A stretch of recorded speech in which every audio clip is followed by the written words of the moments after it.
En este video vamos a ver todo sobre los péptidos, porque están en las cremas, están en tu batido de colágeno, están en el Ozempic e incluso están en frascos que la gente se inyecta en gimnasio, obviamente sin receta. Y a nivel de marketing hoy se promueven para todo, para una mejor piel, para músculo, para quemar grasa e incluso para broncearte o teóricamente vivir más. Y acá está el problema, los péptidos son un grupo gigantesco de moléculas, algunas de las cuales son los fármacos más potentes que tenemos y otras no tienen ninguna evidencia que las respalde o incluso son insanas y te pueden generar daño. Por eso hoy vamos a ordenarlas para que entiendas qué es un péptido, para que entiendas que hay muchos diferentes y los vamos a separar como un semáforo. En verde lo que tiene evidencia sólida, en amarillo lo que tiene promesas y no tiene todavía pruebas en humanos y en rojo lo que directamente es peligroso. Y de cada uno de ellos te voy a explicar por qué funciona o por qué no funciona. Primero lo básico, porque acá empieza la confusión con respecto a los péptidos. Un péptido es una cadena corta de aminoácidos. Los aminoácidos son los ladrillos que van construyendo tus proteínas, pero en cadenas más pequeñas de entre 2 y 50 aminoácidos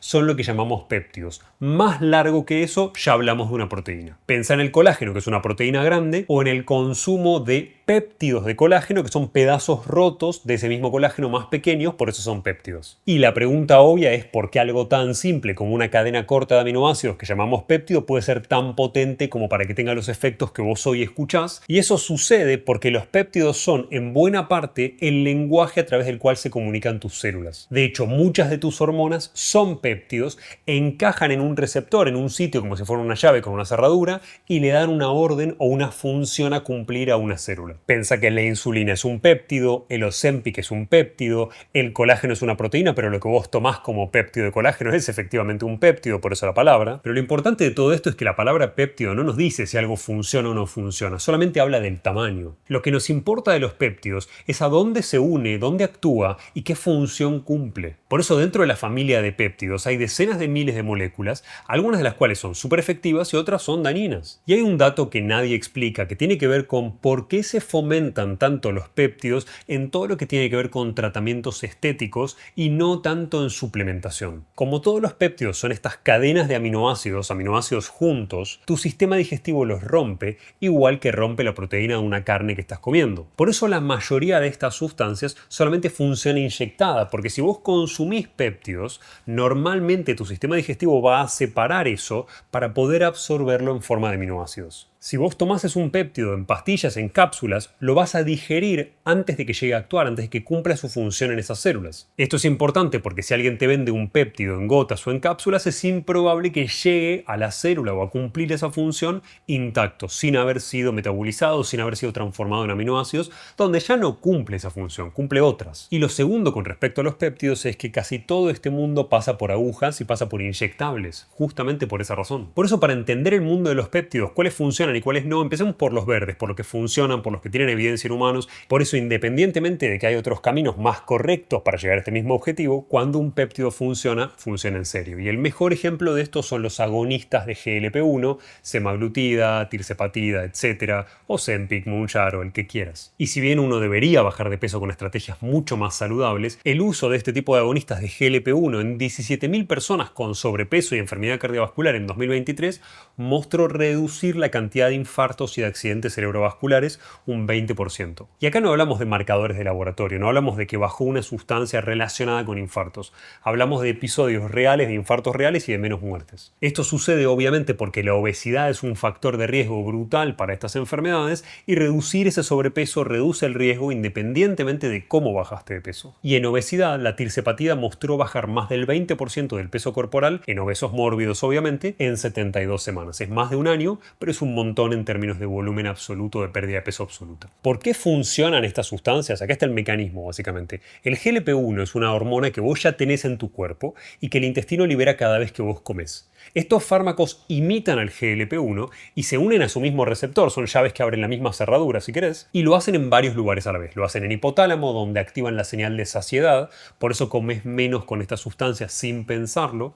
Lo hacen en estómago, donde enlentecen el vaciado, el pasaje de comida de estómago a intestino delgado, eso hace que vos te sientas lleno por más tiempo, y en páncreas, donde estimulan la liberación de insulina solamente cuando hay azúcar alta y frenan el glucagón, que normalmente eleva el azúcar en sangre. Y la tirzepatida o Mounjaro tiene una cualidad especial, que es que activa un segundo receptor, que es el de GIP, por eso termina rindiendo todavía más. Esto no es magia, es simplemente imitar la función de una hormona que vos ya tenés en tu cuerpo, que es un péptido, y potenciar ese efecto. Y lo que en el semáforo de riesgo hace verde a estos péptidos es que son recetados, son fabricados bajo control farmacéutico, se usan dosis exactas, ya hay estudios en decenas de miles de personas, etc. Ahora, ¿el abordaje más correcto del sobrepeso es usar este tipo de sustancias? Por supuesto que no, es hacer el déficit calórico que corresponde, aumentar tu nivel de actividad, mejorar tu alimentación, todas las cosas que ya sabemos que deberíamos hacer. Pero los agonistas de GLP-1 como Ozempic no están solos, hay otros péptidos aprobados y cada uno tiene un mecanismo claro por detrás. El problema está en que cada uno de estos péptidos tiene un límite que la venta no suele mencionar.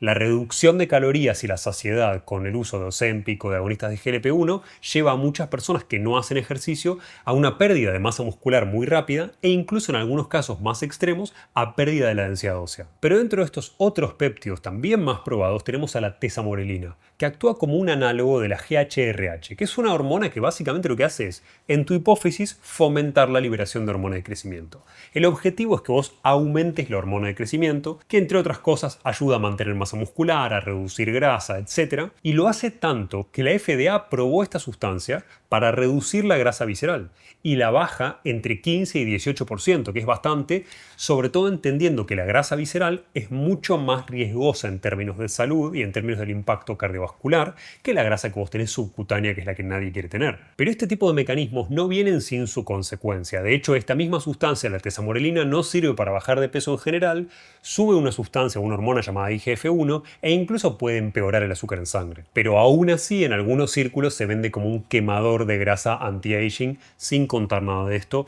Obviamente tiene sus consecuencias negativas. Después tenemos a la bremelanotida o PT-141, que tiene un mecanismo bastante curioso y relacionado con las mismas funciones que el Viagra, por más que el mecanismo no sea el mismo. No actúa sobre los vasos sanguíneos, no actúa sobre el pene particularmente, sino sobre el cerebro. Se une a receptores de algo que llamamos melanocortina en hipotálamo, que regulan el deseo sexual. Básicamente trabajando sobre la libido y las ganas y no sobre el mecanismo a través del cual podemos cumplir nuestras funciones sexuales. Esto hizo que la FDA lo apruebe para deseo sexual bajo en mujeres, con estudios en más de 1000 participantes, pero tiene un efecto modesto. Sigue siendo mucho más efectivo aumentar naturalmente nuestros valores de testosterona, tanto en hombre como en mujer, porque elevan la libido por un lado, pero también mejoran la función. Y hay otros péptidos que tienen evidencia, como la timosina alfa 1, que tienen más que ver con el sistema inmune porque son péptidos que produce el timo, que es la glándula donde maduramos muchas veces los linfocitos T, a lo que tiene que ver con nuestra respuesta inmunológica. Pero se usa para cuadros de hepatitis y como apoyo en infecciones muy graves. Dicho esto, el péptido más comprado sin ningún lugar a duda obviamente es el colágeno, o los péptidos de colágeno realmente, y es la gran excepción a algo que vimos antes.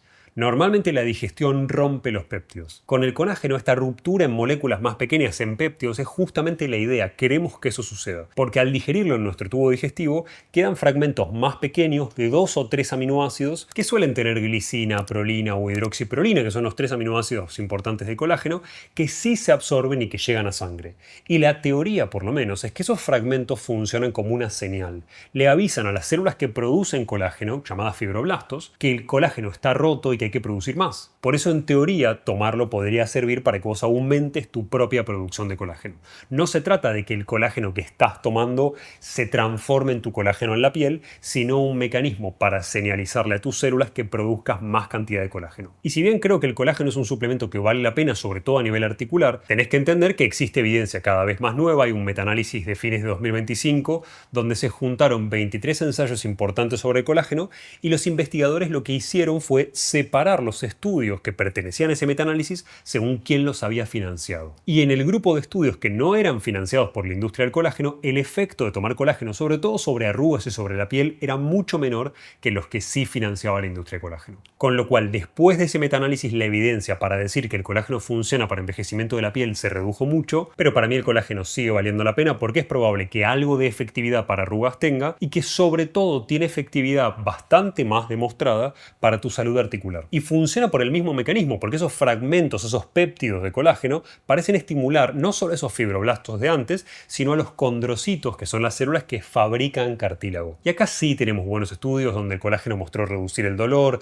mejorar la función en artrosis de rodilla, y con una calidad de evidencia muy buena. Por eso el péptido de colágeno es bastante especial porque parece ser uno de los únicos que funciona sin necesidad de inyectarlo. Y si estás en la duda, la dosis más estudiada con respecto a esto parecen ser 10 a 12 gramos diarios beneficios, sobre todo si se le suman unos 3 gramos de glicina, que es un aminoácido que ayuda a lo que llamamos turnover de colágeno. Ahora empecemos por los péptidos que no tienen tanta evidencia y sobre todo por los péptidos que tienen que ver con la piel, como los péptidos de cobre, que se usan cada vez más. El mecanismo por el cual alguien quiere agregarte estos péptidos a piel es razonable, existe y vale la pena entenderlo, porque hay un péptido que tu propia piel produce llamado GHK y unido al cobre y que va disminuyendo con la edad a lo largo del tiempo básicamente. Y su trabajo es transportar cobre y al hacerlo, al transportar ese cobre, le da una señal a esos mismos fibroblastos que viste antes para que fabriquen colágeno y para que fabriquen elastina, que son dos cosas que obviamente vamos perdiendo con la edad. Además, el cobre en la piel es un cofactor de la lisiloxidasa, que es una enzima que entrecruza las fibras de colágeno y da firmeza a esas fibras.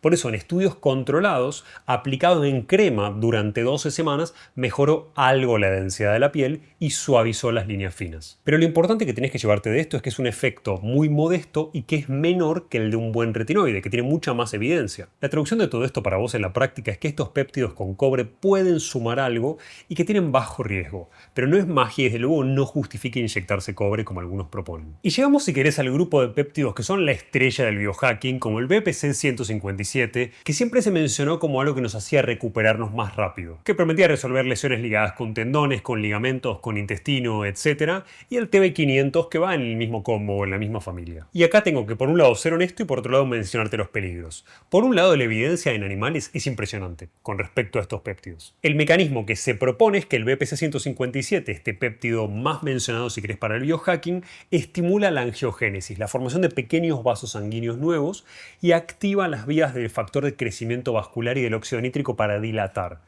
Más vasos significa más sangre, más oxígeno, más nutrientes, llegando a un tendón o a un sitio lesionado, que son tejidos que de por sí reciben poca sangre. Por eso teóricamente podía acelerar la regeneración de esos tejidos cuando había un daño. Y lo importante es que en ratas esto acelera la curación de una forma impresionante. Pero después de 30 años de conocer este péptido, los estudios en humanos son 3 súper pequeños, nunca hubo un estudio grande, nunca hubo un estudio que pruebe que es seguro, que realmente funciona. Y si todo lo que sucede en animales fuese replicable en humanos, podríamos extender nuestra vida 2 o 3 veces simplemente tomando suplementos que alargaron la vida mucho en ratones o en gusanos. Por eso llévate la idea de que si algo funciona en ratas, no es sinónimo de que funcione y es seguro en humanos. Pero te menciono esto porque en las comunidades de biohacking, este péptido hoy es muy usado. Y otro grupo enorme de péptidos dentro de la comunidad de biohacking que se suele usar para subir la hormona de crecimiento, para rejuvenecer y para ganar músculo, son el MK677, el ipamorelin y algunos más. El mecanismo es real. Imitan a la grelina, que es la hormona del hambre, y se unen a su receptor en la hipófisis, que es un sector de tu cerebro, que ordena la liberación de hormona de crecimiento. Muy parecido a lo que hablamos antes con otra sustancia llamada tesamorelina, pero entra por otra puerta, si querés, otra cerradura. El resultado es más hormona de crecimiento y más IGF-1. Esto puede aumentar tu desarrollo de masa muscular. Y en estudios, péptidos como el MK677 sí hicieron lo que prometen en los números. Subieron la hormona de crecimiento, subieron IGF-1 en personas jóvenes y agregaron algo de masa magra. En esos aspectos cumplieron, pero no mejoró la fuerza en estas personas, no mejoró la función física, no redujo el porcentaje de grasa y lo más importante, empeoró la sensibilidad a la insulina y subió la glucosa en sangre. Esto significa que podés obtener el resultado que perseguís, pero no termina mejorando nada de lo que de verdad importa y nos empujaba, si usábamos esta sustancia, hacia una prediabetes. Y hay 2 promesas más, de las más vendidas si querés, y un contraste que vale la pena entender. El primero, el epitalón, es la estrella del mundo de la longevidad. Este péptido promete, teóricamente, activar la telomerasa, que es una enzima que reconstruye los telómeros, esa parte final de los cromosomas que tenemos para no generar daño en el ADN. Cada vez que dividimos la célula vamos perdiéndola y ese acortamiento se asocia con el envejecimiento. La idea es que epitalón entra a la célula y enciende el gen de esa enzima. Esto, en estudios de laboratorio en células sueltas, efectivamente sucede y hay un solo estudio probado en humanos en Rusia sin grupos de control que nunca nadie pudo replicar. Pero a pesar de eso se sigue usando en personas y en personas teóricamente sanas porque quieren más longevidad, que claramente es una mala idea, es un mal camino. Y hay grupos de péptidos que directamente son peligrosos, ya no solo tienen que ver con si cumplen su efecto o no cumplen su efecto, sino con el daño potencial que pueden llegar a tener en tu organismo. El ejemplo más claro de esto es el melanotan, que se inyecta para broncearse sin sol. Es algo bastante viral en términos de poder obtener un bronceado sin exponerte, y el problema está justo en cómo funciona, en cómo cumple ese mecanismo. El melanotán es una copia de esa hormona que estimula los melanocitos, la hormona que te permite que esas células, que los melanocitos, produzcan el pigmento cuando vos estás bronceado. Yo claramente no lo estoy, pero se une a su receptor y les obliga a fabricar melanina. Ese es el bronceado. Pero esa misma orden también empuja a esos melanocitos, a esas células, a multiplicarse y dividirse. Y esa proliferación descontrolada aumenta mucho nuestro riesgo de melanoma, que es exactamente eso, es un crecimiento desmedido de los melanocitos. Por eso con este tipo de péptidos hay reportes de aparición de lunares nuevos, hay oscurecimiento de los que ya estaban, y hay 5 casos de melanomas descritos en usuarios, con lo cual no deberías bajo ningún concepto acercarte a este tipo de productos. Y si estabas pensando en usar uno de estos péptidos sin tanta evidencia, ten en cuenta que entre el 41% y el 71%, dependiendo del país, de los péptidos estudiados fallaron a los estándares básicos de pureza y de dosis cuando no están probados y son del mercado gris, si querés. Y llévate de todo esto un criterio. Nadie espera que memorices los péptidos bajo ningún concepto. El GHK con cobre tiene utilidad, por ejemplo, para todo lo que tiene que ver con estética, con piel y con pelo, es bastante promovido. Tiene una utilidad marginal. No sería bajo ningún concepto de mi grupo de estrategias más útiles para el cuidado de la piel o como para un efecto anti-envejecimiento de la piel. Si te interesa eso, te dejo un video donde hablamos de todo esto en escalones de prioridades para que entiendas qué priorizar y qué no vale la pena, pero específicamente para mantener la piel sana a lo largo de los años. Llévate la idea de que la mayoría de los péptidos específicos de longevidad, como el Epitalon o el MOTS, tienen muy poca evidencia en humanos, no valen la pena, y la realidad es que el 80-85% del resultado de cosas a nivel de longevidad lo vas a obtener con buena calidad de sueño, con buena alimentación y con buen ejercicio, teniendo en cuenta todas esas variables estás más que cubierto. Y dicho esto, te digo algo sobre una sustancia que no tiene nada que ver con los péptidos, pero que se suele promover en el mismo grupo, que son las inyecciones o los sueros de NAD endovenosos. El NAD es una sustancia que vamos perdiendo a lo largo del tiempo y que es necesaria a nivel mitocondrial y a nivel de nuestras células para mantener la producción de energía y la estabilidad de nuestro ADN para evitar la inestabilidad genética, básicamente. Y sabemos que sin NAD envejecemos más rápido. Dicho esto, los sueros endovenosos de NAD tienen su utilidad para subir de manera temporal un poco el nivel de NAD en sangre, pero el aumento de esta sustancia, sobre todo dentro de nuestras células, requiere mucho tiempo y requiere uso continuo, con lo cual tiene mucho más sentido la suplementación con sustancias como NMN, que es un precursor del NAD, o NR, que son la nicotinamida mononucleótida y la nicotinamida ribósida. Tiene mucho más sentido para aumentar esos niveles de NAD que inyectarse un suero que te proponen, porque el NAD per se es muy difícil de absorber, por eso se usa endovenoso. Y quédate con la idea de que hay una clasificación. Si querés en verde el GLP-1, la tesamorelina, el PT-141 o la timosina, que tienen casos de uso muy específicos, y el colágeno para las articulaciones, por supuesto. En amarillo las promesas que todavía no se probaron, como el BPC-157, que es el favorito del biohacking, el epitalón y otras sustancias que por lo menos sabemos que no son dañinas. Y en rojo, llévate la idea de que hay sustancias que realmente son perjudiciales, como el melanotán y cualquier otra sustancia que no esté regulada. Dicho esto, los péptidos por un lado y el ARN mensajero por el otro son el futuro de muchos tratamientos. Pero ese futuro se construye con ensayos y no se construye promoviendo sustancias que no están todavía probadas en su efectividad. Y siempre, si vas a usar uno, pregúntate si tiene evidencia en humanos o solamente tiene evidencia en animales, quién pagó ese estudio para que esa evidencia aparezca y cuál puede ser la consecuencia negativa de usar esa sustancia.